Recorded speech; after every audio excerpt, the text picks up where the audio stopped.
በእመቤታችን በድንግል ማርያም ላይ አላዋቂዎች ቢነሱባት አይደንቅም። አዋቂ ነን የሚሉ ሰዎች ግን ተነስተውባት በየአዳራሹ ማንም ስለ ድንግል ማርያም ቢናገር ከእሷ ግን አይበልጥም። ኢየሱስን በማለት ሰዎች ድንግል ማርያምን የጠሉበት፣ ቅዱሳንን የጠሉበት፣ እሱ ያከበራቸውን፣ እሱ የወደዳቸውን፣ እሱ የመረጣቸውን ሰዎች ግን ምርጫ ትክክል አይደለም እያሉ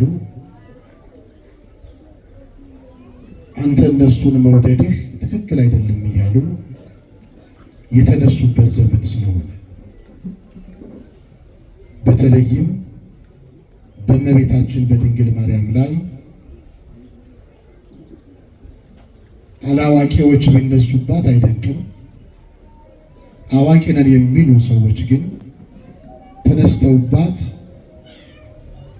በየአዳራሹ የድንግል ማርያምን ስም እንደሷን ያንቋሸሽን እየመሰላቸው የተለየ ትምህርት ሲያስተምሩ እንደነበር በሚዲያ ላይ ሶሻል ሚዲያው መቼም ዛሬ የሚያሳየን ነገር የለም። ብዙ ነገሮችን እያያችሁ አይደል? ማንም ስለ ድንግል ማርያም ቢናገር ከእሷ ግን አይበልጥም። ይበልጣል? አይበልጥም። እንኳን ያነሰ ሰው እርስ በርሱ መከባበር አለበት አይደል? እንኳን ድንግል ማርያምን ልጅ ትምህርቱን የተማርነው ወቅታዊ ትምህርት ስለሆነ ነው። ስለ ክርስቶስ በመናገር ድንግል ማርያምን መጥራት አይቻልም። እግዚአብሔርን እያከበር የፈጠረንን እንዲህ እንኳን ድንግል ማርያምን እኛን እንኳን አክብሮ ነው አላከበረንም። እኛ ራሳችን መሰደብ የለብንም። እናንተ መሰደብ የለባችሁ አለባችሁ በፍጹም። ከክብር ደግሞ ከአንዱ ክብር ሌላኛው ክብር ይበልጣል። በተለይ የድንግል ማርያም ክብር ደግሞ ከሁሉም ክብር ይበልጣል። ከእግዚአብሔር በታች ከቅዱሳን በላይ ስለሆነች ማለት ነውና ተሳዳቢዎችንም እግዚአብሔር የያዝልን፣ ከተናጋሪዎች እግዚአብሔር ይጠብቀ። የሚገርመው ግን እኔ ተአምረ ማርያም ላይ የእግዚአብሔር ስም ሲጠራ ምን ያህል እንደሚወዳት ድንግል ማርያም ልጇ ልነግራችሁ ስለፈለኩ ነው።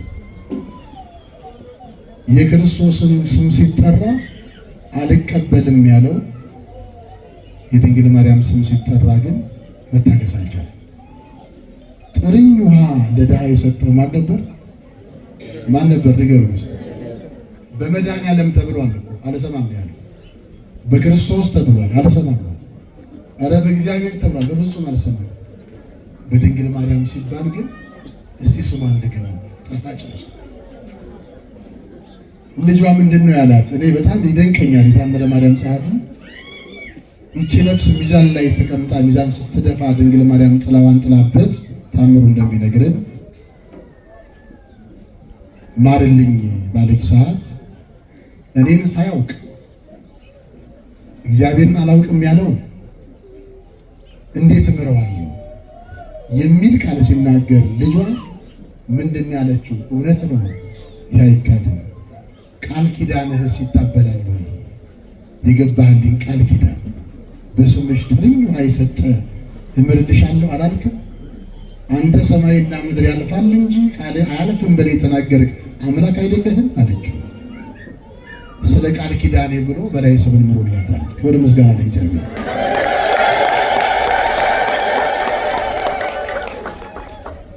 አስተውሉ። እሱ ተጠልቶ እናቱ ስለተከበረች ብቻ ያችን ነፍስ ገነት ያስገባ ነው ክርስቶስ። እንዴት ከኛ በላይ እንደሆነ ስለ እናቱ ክርስቶስ እንዴት ነው የሚወዳት? እንዴት ነው የሚያከብራት? ከሷ በታች አንተንስ እንዴት? አንዳንድ ጊዜ ሰው ገንዘብ ይገዛዋል፣ ዓለማዊነት ይገዛዋል። እኔ ማንም ቆብ ስለጫለ ካባውን ስለለበሰ አይደለም። ዓለም የማያሸንፈው የለም። ልቡን ለዓለም ከሰጠ ማለት ነው። ጆሮን ለዓለም ከሰጠ ዓለም ታታልላለች፣ አታላይ ናት። አሁን እውነት ለመናገር ጥቅም የሚገኝበት ስጋዊ ጥቅም የሚገኝበት ስለሆነ እንጂ አስተምሮ እንደዛ ሆኖ አይደለም። በትርጓሜ ቁጭ ብለው የሚያስተምሩ መምህራን ሲሳሳቱ ማየት ከዚህ በላይ በጣም የከበደ ነገር ለቤተ ክርስቲያናችን የለምና ምዕመናን ጸልዩ፣ በጸሎት አስቡ። መርገም ሳይሆን መስደብ ሳይሆን መጥላት ሳይሆን በጸሎት ምን ማድረግ ያስፈልጋል? ማሰብ ያስፈልጋልና የቅዱሳን በረከት በሁላችን ላይ ይደር። የእመቤታችን የድንግል ማርያም በሁላችን ላይ ይደር። በረከቷ የቅድስት አርሴማ በረከት በሁላችን ላይ ይደር።